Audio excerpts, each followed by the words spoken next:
ESPN 94.1 FM and AM 930 present The Drive. Brought to you by Huntington Federal Savings Bank. Local then, local now. Member FDIC. It is Tuesday, September 21st. Your Drive begins now on ESPN 94.1 and AM 930. I'm your host, Paul Swann. You can join the program by calling the White Claw phone lines at 877-420-TALK. That is 877-420-8255. White Claw Hard Seltzer is made pure. Text line is also open. 304-523-2275. 304-523-2275 to hit us up on the text line. We got a big one coming up tonight at the Vet Hoops Family Field. Fourth-ranked Marshall in action. This is going to be a good one because you've got coming in to Huntington the 20th-ranked Akron Zips, and kickoff is set for 7 o'clock. Herd entering the match at 3-1-2 overall, while the Zips come in at 4-1-1. The Zips were ranked a little higher. They have had some issues as of late, but you've got two programs that know what it is like to be national champions, so this should be a fun one. Marshall ranking in the top 10 in several categories, including scoring offense. They are third with 3 per contest. Assists per game, fourth at 2.83. Points per game, fourth at 8.83. Total goals, fourth at 18, and total points, 6 with 53. So the Thundering Herd also out-shooting competition, 76-59 and 38-30 on goal. So, I was looking at the game notes earlier the day and just thinking that is pretty impressive the way Marshall has started to ramp up. So I'm excited for that. That's coming up tonight. Again, it's going to be over. I think the weather's going to hold. I'm hoping that there's a great crowd for that. I don't think it's going to be the WVU level crowd here because you don't have the same intensity between two in-state programs. Sure, you got two top 20 programs going at it. You got Akron, a longtime foe of Marshall in the Mid-American Conference. You had, of course, Akron beating Marshall last time out. So you got a lot of things going on here, and that's going to happen tonight. I think, though, maybe the grandstand will be filled. I don't know if the extra seating will be filled. I don't know if it'll be standing room only. They've got to definitely look at ways to expand. I think they're getting it to the point where there's actually the demand to expand. And when have we ever talked about, hey, you need to expand your seating for a, quote, Olympic sport? But now that Marshall soccer has become a prestige sport at Marshall, winning a national championship, you got to look at ways to continue that and grow that. And what do? You expand seating. You get people showing up and being excited for the program. And I think that was a great atmosphere the other night. Yeah, of course, this is going to be on ESPN Plus tonight, so opportunity for you to watch it if you haven't the opportunity to head down and watch it in person. But looking at the poll coming out today, Marshall moving up to 5th, West Virginia staying the same. If you want to look at some of the other teams in the poll, Kentucky is 10th, so Marshall's going to face them. Virginia Tech, Marshall's already faced off against them. 12th, moving up from 17. Bowling Green receiving votes at last check, now moving up to 17. So they have made a jump. And, of course, we mentioned Akron dropped from 7 to 20th. FIU is 23rd, dropping from 13th. So you hope that they can stay and maybe keep waving the banner for Conference USA. Let's see, who am I missing here?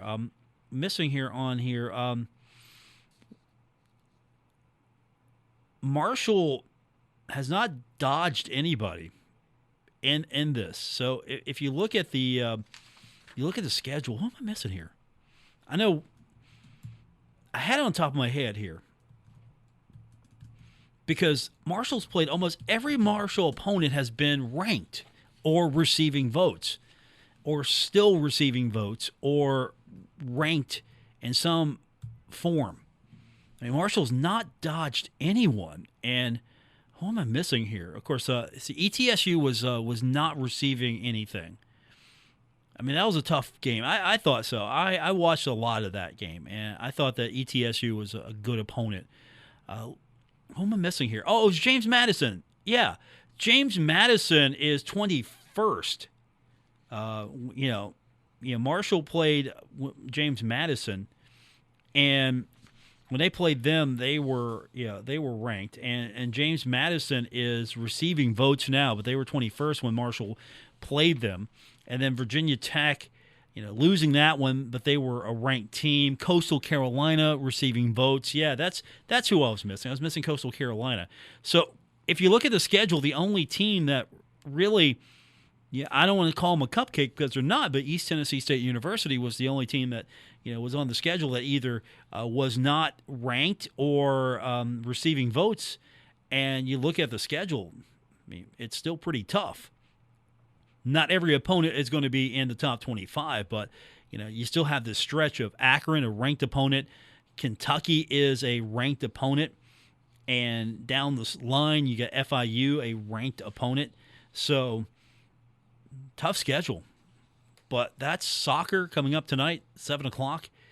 Should be a fun one. It's going to be on ESPN Plus if you don't have a chance to head down and see it. I've been focusing more on football today than soccer. We had pressers earlier today. It's media day, opportunity for the media to talk to players and talk to Coach Huff. And we talked to Coach for about a half an hour earlier today, and we've got that for you. I've got every single thing he said. So we're going to hear that. We'll get your calls in. Again, the phone number to be a part of the program today is 877-420-TALK, 877-420-8255. And, of course, the text line is open, 304-523-2275 if you want to be a part of the program today. So I've got a lot coming up with Coach Huff. I'm looking forward to getting your text in. I'm looking forward to hearing from you and your phone calls. We got Coach Huff. So that's going to be fun as Marshall's playing on Thursday. So they're leaving tomorrow. And don't forget, later on as well, I'm going to give you an opportunity to win a pair of tickets to go see Thursday Night Football with the Bengals. Bengals, even though they lost, look pretty good. I'm pretty optimistic about where they're going to be. And they've got a Thursday night contest coming up. Their next home match is going to be a Thursday nighter. And so I'm going to give you an opportunity to win that a little bit later on. We probably do that with the text line, make it easy for you. So stay tuned for that. I'll tell you when we're going to do that. But coming up next, we got Coach Huff. And then your text on today's edition of The Drive, ESPN 94.1 and AM 930.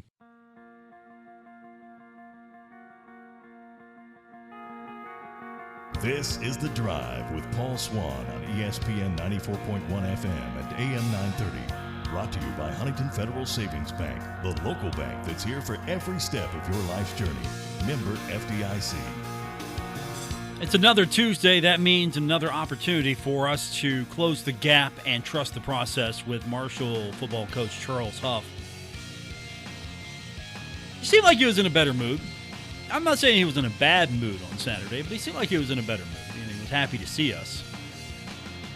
So I'm going to translate that into he was in a better mood because he was actually happy to see us, but Marshall is coming up this week on a Thursday night contest with Appalachian State.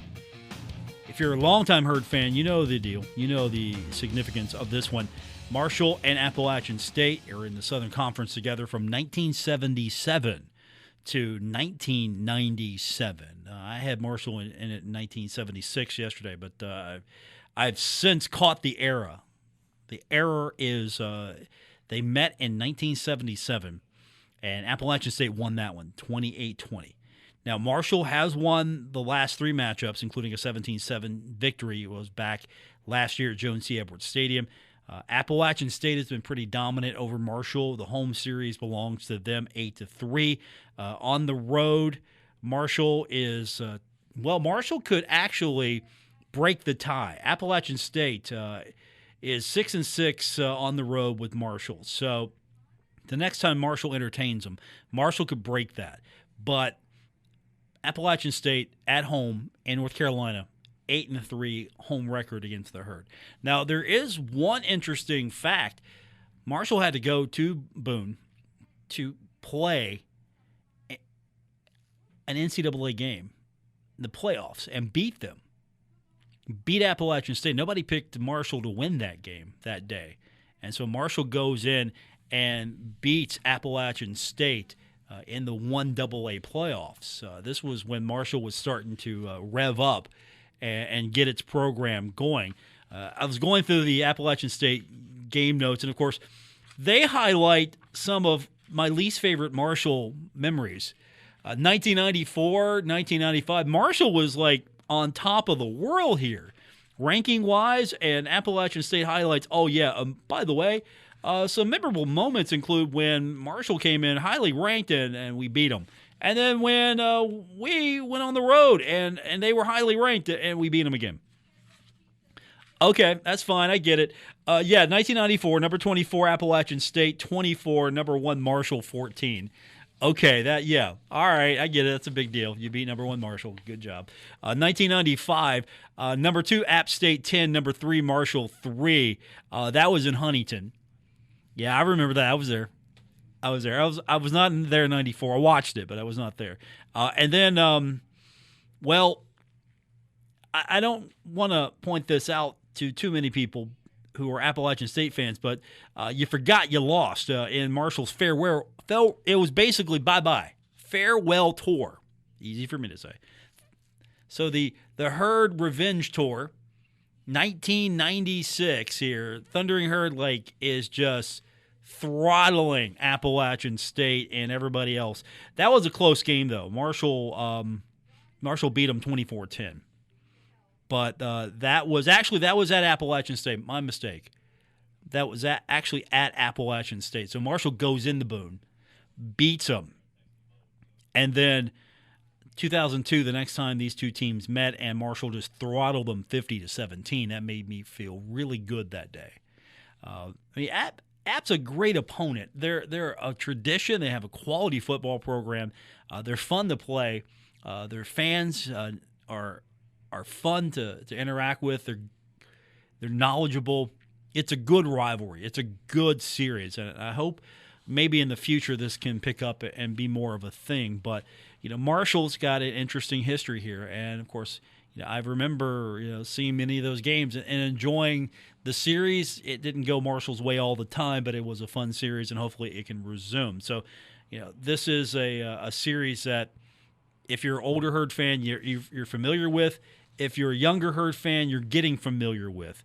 And, of course, Coach Huff, I know he knows about all of that, but it's really not his focus. His focus is getting ready for the game and getting past ECU. And that's where we start with his opening statement, just setting the stage for this week, a short week, but still setting the stage. Obviously, coming off a very tough loss, things didn't go our way. A lot of responsibility is going to go across the board. The one thing I think you guys will appreciate, as soon as I got into the locker room, those guys said, "Coach, it's on us," and I said, "No, it's not on you guys. It's on all of us." So we got to be better. There's things that happened in that game that we learned a lot from. Not necessarily, Monday morning quarterback, we should have, could have, would have, but things that we talked about, over and over and over, that we got to continue to get cleaned up. It's not a quick fix. I don't think anybody's out there intentionally trying to turn the ball over or miss a tackle or anything like that. But it's happening. So we got to continue to work at it. We've had a really good week of practice. Again, hats off to ECU. I thought they played a phenomenal game. I told their coach at the middle of the field, their guys made some real contested catches. Our guys were in position, and they caught the football. That's what happens when you play really good teams. Obviously, not the outcome we wanted. Trust me, there's no one that wants to win more than me. I did not go to sleep Saturday night, stayed in, got working right away on this next game. But we've moved on. Like I said, we've had a great week of practice. The guys came in with a really good mindset. This week, another challenge. I know you guys just think I always say that, but it's going to be a challenge. Phenomenal environment, phenomenal football team, phenomenal football culture is what I told the guys when we did our pre-scout. This program that we're going to play has been a successful program for a long time. They've won for a while. One thing that they've done is even when they've had coaching changes, their coaching changes stayed within the family. So the family stayed the same. So a lot of their systems stayed the same. A lot of their core values, a lot of the things that they try to do on both sides of the ball stayed the same. Some guys moved away, came back. Some guys moved up, got promoted. So they've done a really good job of that. And I think our guys will be prepared. Obviously a quick turnaround to go down there Thursday night in front of a national audience and get a chance to go execute. Our guys are up for the challenge. We got a couple more days here to prepare, but we're excited. We're really excited. Okay, so that's Coach's opening statement. So he set the stage now for everything that is to come here. And speaking of stages, one of the questions that was asked of Coach, you're playing on a national stage. You're going to be on national TV. It's a Thursday night game, so if you're looking for a football game and you're not into the NFL action, you want college football, here it is. It's going to be on national TV, national stage. I mean, you can call up recruits and say, hey, look, check our game out. You know, coaches love these games when you have everything to yourself just about. And you're playing on that national stage. You're also trying to get over a loss, and Coach Huff addressed that about that situation. We lost to ECU. We're trying to get over that, and we're getting ready to play a really good Appalachian State. And, oh, by the way, the spotlight's going to be on all of us because it's on the national stage. Yeah, I think it goes back to pointing out the things that we need to correct, and not just in the last game, but the entire year. Because, like I told them, Monday, this turnover thing is becoming a habit.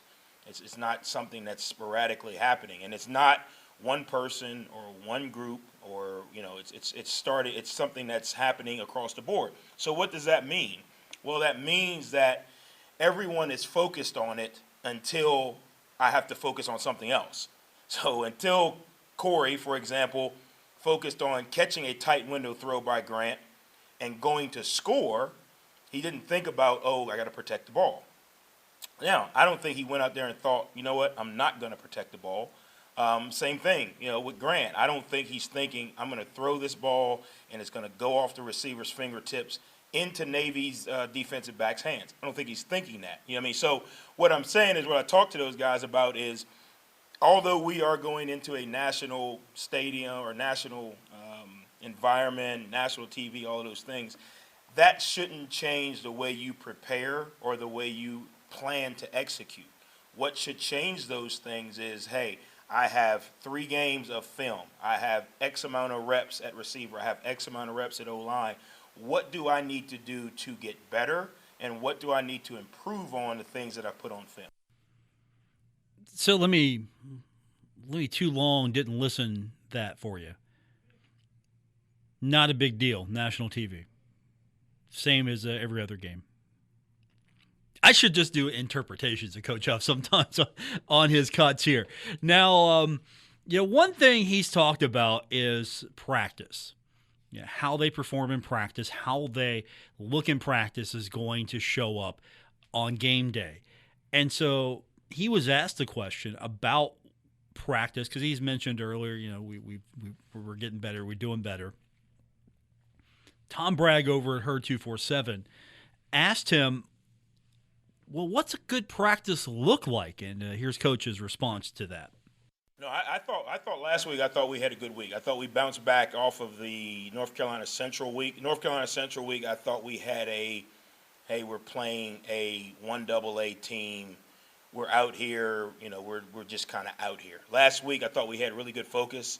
I thought we had really good attention to detail. I thought we had really good energy. I thought we had the same thing this week. So it's not about, hey, does a person catch every ball in practice? Or does every play get ran right in order to have a good practice? It's your focus, it's your intensity, it's your accountability, it's your communication. You can tell if guys are focused. You can tell if we're repeating a play because it's a new play and we're just trying to install it a certain way versus different coverage, or if we're repeating a play because somebody over there didn't see the signal because they were taking too long to get lined up. You can tell the difference. And I pointed those things out to the guys, and I told them, you can see the difference in the way we prepared versus North Carolina Central and the way we prepared versus ECU. This is how we have to prepare, to give ourselves a chance to go execute. Just because we have a good week or a bad week of practice does not mean that the result is going to reflect the week of practice. What it does is it gives us the confidence to go out and execute on game day. That's pretty good clarification there. Look, we don't want to practice bad. If we practice well, that's going to give us at least an indication that, we should be okay. We're not necessarily going to win the game. Remember, Doc would used to say, and I'm not picking on Doc. Doc used to say, you win the game in practice. And, he basically was alluding to, you put all the work in, you put all the preparation in, you don't put the preparation in, on game day. You go do what you have been prepared to do. You go execute what you have been working on all that week. And, Coach Huff, he's saying, look, if we have a good week at practice, that's just going to give us some confidence that we can go out there and do what we are supposed to do. It's not going to be an indicator that we're going to win the game. It's just we're going to go out there and at least have some confidence that we can go out there and perform and be consistent. Now, specifically about Appalachian State's offense, if you look at them, passing as a team, they're 63 for 90, 799 yards, 4 touchdowns, 2 interceptions. And all the touchdowns and interceptions coming from the hands of quarterback Chase Bryce. He's been in there for almost all the snaps, 60 of 83, and he has accounted for 751 yards of the 799 passing yards for the team. He's got a great trio of wide receivers. We're going to get into that a little bit later on, but he's a pretty good quarterback. They've got a pretty nice running back in Cameron Peoples. And if you look at what he's been able to do on top of the trio of Corey Sutton, Malik Williams, and Thomas Hennigan, they're pretty good offensively. Scoring offense, they are 51st in the nation at 33.3 a contest. Their rushing offense is on par with Marshall's. Their passing offense is maybe behind Marshall's, but they're picking up 266.3 yards a contest. That's 44 best. Marshall's just been just jutting it up there, 420.3 on average a contest. That's pretty good. You got to produce, though. You got to get some production there. And yeah, Marshall's been putting up a lot more points, 43.7. But you look at this team, Appalachian State, they played some pretty good competition. They didn't have NC Central they had Elon. They didn't have NC Central, but they had Elon. But they also had East Carolina, ECU, and they also had Miami. So they had some really good teams on their schedule to go up against and still put up some really good numbers. And here's what Coach Huff had to say talking about their offense. Yeah, I think one, it starts with the quarterback. I see him as a manager of the offense who can make the big throw. What does manager of the offense mean? It's not a disrespectful term. It's a term that means he's able to take what the defense gives him. He knows the offensive system. He knows when to check out of plays. He knows when to check into plays. He knows when, in RPOs, when he's supposed to throw it, hand it off, those type of things. He can manage their system. The other thing is I think they got some wide receivers who can run. I think one of their guys won the Sun Belt 100-meter. I mean, they got some guys that can roll on the edge. And they got a run game system that they stick to, believe in, sort of like Navy. No, it's not the triple option. But they run outside zone. They run the stretch play. They come back and run the stretch cut play. They believe in that system. And when you have an offense that believes in a system, you have always got to play the next play, because just because you stop that exact play once doesn't mean 3 plays later you're going to stop it, because they've repped it, a bunch of times. They believe in it. They believe in the efficiency of it. Their linemen do a really good job. They're quick. They reach guys quickly. As a former lineman, I have a lot of respect for a center who can reach a 3-tech. I have a lot of respect for a tackle who can reach a 5 technique. That's a DN or a D tackle for anyone who gets confused there. But they have a really good system, and what they do really plays to the players they have, if that makes sense. They got some pretty good players. We're going to get into what they do with their wide receivers a little bit later on, but I want to touch on the defense a little bit. I was kind of curious what Coach Huff saw when I asked him about the defense. You look at what they're doing. They've got 186 tackles. They have 21 tackles for loss for 73 yards.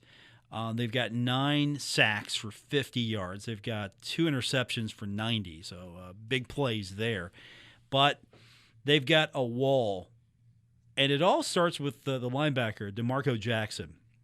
Look for number 52 when you go to the game or you watch the game. He's got 31 tackles, 7 tackles for loss. He's got 3 sacks, and he's got 3 quarterback hurries. He's going to be in every play. He's going to be there. When I talked to Coach Huff, he highlighted another player, and you look at his stats and you're thinking, okay, what's he talking about here? Demetrius Taylor, but he's Mr. Everything for them. But you look at his numbers so far, a couple of tackles. He's got 5 quarterback hurries though. So he's a defensive end. So Coach Huff highlighted him, but their defense, they've got guys who it feels like they've got layers of guys that you're just going to have a hard time penetrating what they're doing. And Coach Huff talked about that when I asked him just maybe give us an overview of what they are doing defensively. Yeah, they are probably the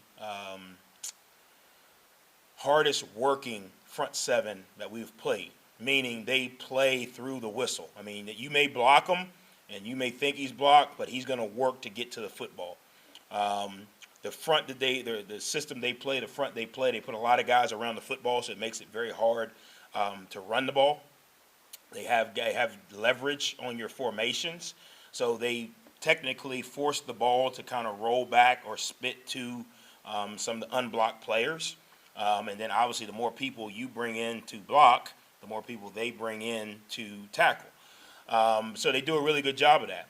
They pressure with a purpose, meaning they understand what gaps they're supposed to hit. Their Mike linebacker, number 52, does a really good job. He plays hard. You can tell he's their leader.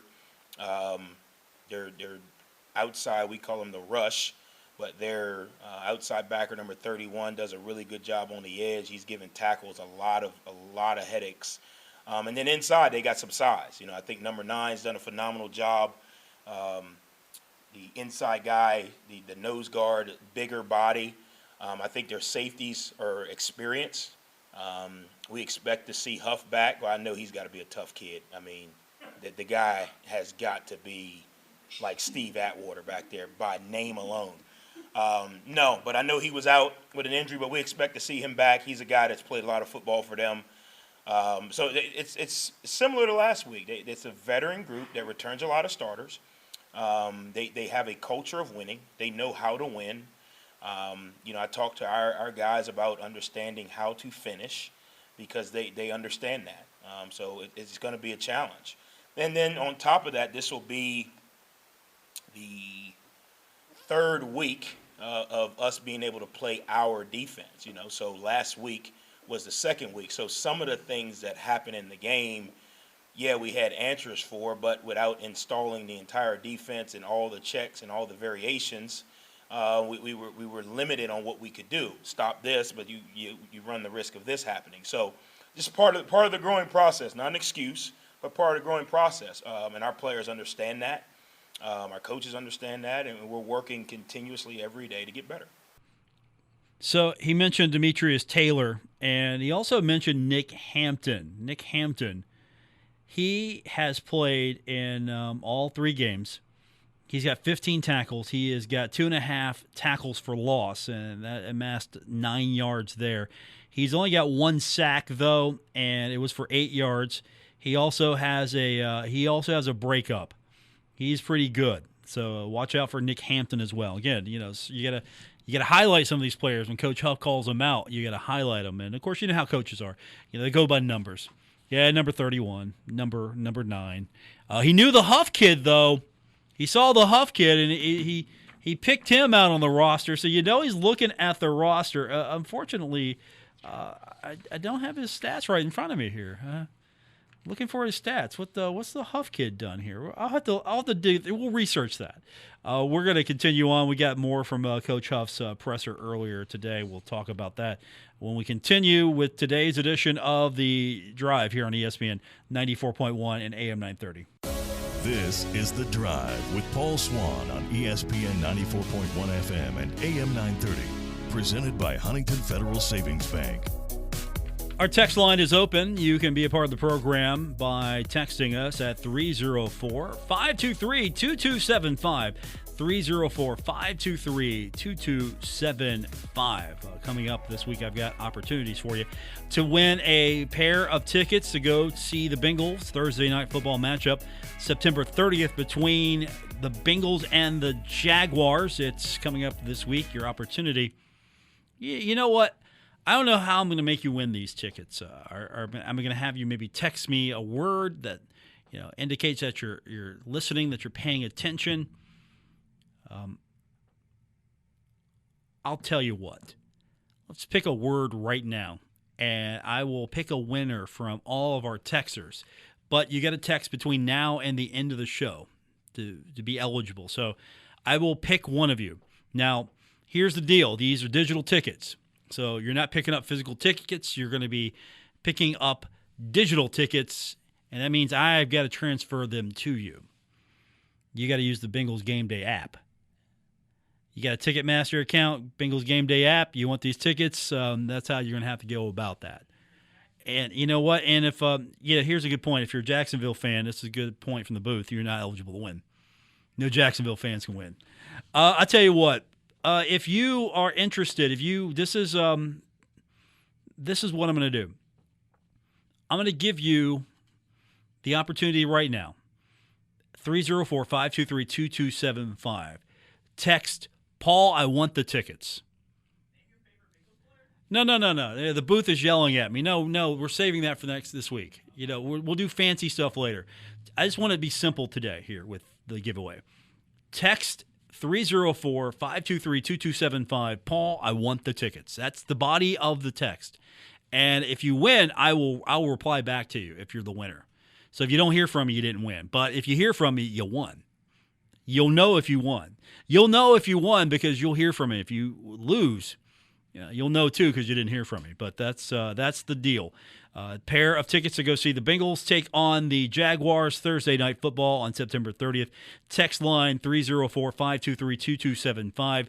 The text will read, Paul, I want the tickets. That way I know you want the tickets. All right, let's hear a little bit more from Coach Huff before we hit the break. We got a lot to get into. We're not going to get to all of it today, and that's fine. He had a lot to say. He is going into the game with confidence. He was asked about that. Are you going into the game with confidence? Coach Huff, he does not lack confidence. And this is his response on going into the game with confidence.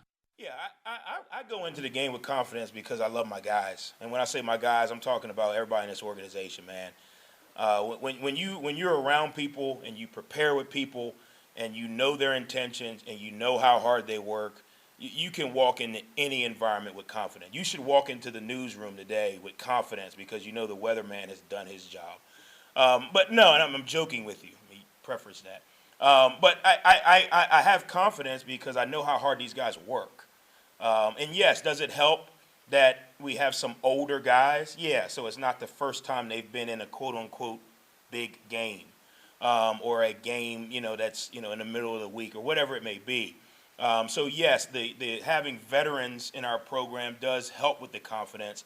But we walk into every stadium knowing how hard we've prepared with confidence. And it's not fake confidence or it's not hype. It's not, hey, look at me. It's just we've prepared really hard. Let's go out and execute. He's got confidence. I don't know if anyone should tell him he's got to work on his jokes, but he's got confidence. Man, don't pick on the weatherman around. Let me tell you right now, do not pick on the weatherman around here.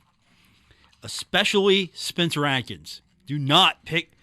Those are fighting words to pick on the weatherman here. So he's going into the game with confidence. Now, one of the questions that was asked of him was his impression of his secondary, how he graded them, what he thought they looked like after the ECU game, and here's his report card. Yeah, I thought, it would be a test. This one will be the next test. I honestly thought our guys, as far as being in position, they were in position. I didn't think we cut very many guys loose. It wasn't too many free runners. We just got to win some of those contested battles. We got to track the ball a little bit better in the air. We got to compete for the ball when it's a back shoulder ball. Were we in good position? Yes. We got to get some of those out. And that's not a oh, you're a bad player. It's going to happen. When you play good teams, they're going to make those catches. I was pleased that we were in position, meaning we weren't having mental assignment issues. We weren't on the wrong guys. I am encouraged that because of what happened Saturday, our guys have worked this week, talked about it, identified, we got to win some of those contested catch battles on the defensive side. We can't let the receiver back shoulder and come up with a ball every time. We got to knock it out. We got to hook swat. We got to do all of those things we talk about in practice. We got to track the ball, track the deep ball in the middle of the field. We got to turn our head when we see the receiver's hands go up. All those little things we talk about in practice that we had not had an opportunity in a game to truly, kind of do. We got to see that Saturday. Now we got to correct the things and move forward. And finally, we'll talk more about it this week, about the wide receivers, Appalachian State. They've got a really good trio. They've got Corey Sutton, 18 catches, 240 yards, 1 touchdown. They got Malik Williams. He's got 11 catches, 183 yards, 2 touchdowns. They've got Thomas Hennigan, 10 catches, 160 yards. They're seniors, then some. They've got leadership. Hennigan's got a touchdown. Williams has got 2 touchdowns. Sutton's got 1 touchdown.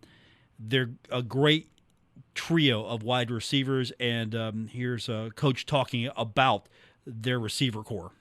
Yeah, I just think they work together. I think all 3 of those guys really complement each other, and it forces defenses, to not be able to double or focus on one. And when you do that, you usually get an opportunity to get one of those 3 guys on a lesser defender or in a open area. And when you have a quarterback like they do that can recognize that and distribute the ball in the right places, that's when your offense really takes off. All right, we got more Huff coming up this week. We got the game on Thursday. We're also giving you an opportunity to win a pair of tickets today for the Thursday night football matchup on September 30th between the Bengals and the Jaguars.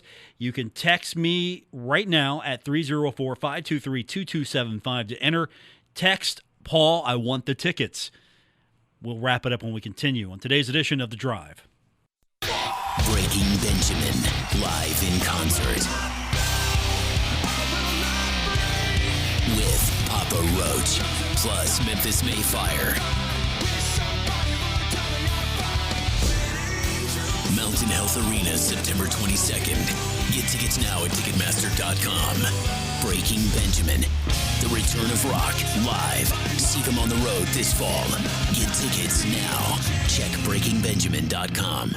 The NFL is back, and FanDuel Sportsbook wants you to get the most out of every play. That's why they're giving everyone a $10 risk-free bet every week. Thursday night is a great opportunity to give it a try. All you have to do is bet a same-game parlay bet with 3 legs or more, and if your bet doesn't win, FanDuel will pay you back up to $10. So what you want to do is you want to build a same-game parlay. You want to take a money line on your favorite team. You want to take your favorite team's running back with over rushing yards, and you could also take under total points in the fourth quarter. FanDuel is America's #1 sportsbook because you get fast payouts, it's easy to use, and it is safe and secure. secure, and there is no feeling like nailing a same-game parlay bet. So lock in your bet today on FanDuel Sportsbook and get up to $10 back if your bet doesn't win. New to FanDuel Sportsbook, also claim 30-1 odds on either team to win in the Monday night game, Philadelphia versus Dallas. Just sign up with the promo code SWAN, and if your first bet loses, you'll get up to $1,000 back in site credit. That's promo code SWAN. 21 and present, West Virginia refund issued as non-withdrawable site credit that expires in 7 days. Max refund $10. Restrictions apply. See terms at sportsbook.fanduel.com. Same game parlay available for multiple sports in all states on mobile web. Gambling problem? Call 1-800-GAMBLER or visit 1-800-GAMBLER.net. This is The Drive with Paul Swann on ESPN 94.1 FM and AM 930. Presented by Huntington Federal Savings Bank. We're wrapping up today's edition of The Drive on ESPN 94.1 and AM 930. We got through it today. Appreciate everyone being a part of the program. We've still got a minute for you to get your last-second entry in. Text line 304-523-2275. You're getting a chance to win tickets to see the Bengals take on the Jaguars Thursday Night Football. All I'm asking you to do today to enter on the text line is text, Paul, I want the tickets. That's it. That's all you have to do. Just tell me you want the tickets. And I will pick a winner after the show. So if you don't get a text from me, you didn't win. Try again tomorrow. But it'll be a new word.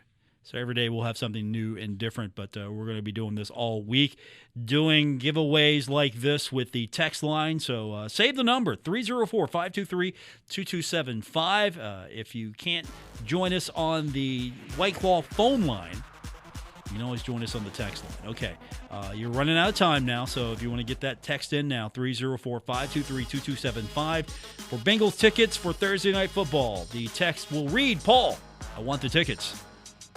Already got a lot of responses, so I'm going to go ahead and pick one here in the next 30 seconds. So stay by your phone. You might be a winner. That's going to do it for this edition. Back tomorrow. We'll do it all over again. And then on Thursday, we'll be live a little earlier than we usually go on the air. We'll be on the air 4:30 for College Football Today, live at Roosters, where we'll be getting you set for Marshall and Appalachian State. Thanks for tuning in. Back tomorrow. We'll do it all over again. Until then, have a great night, everyone.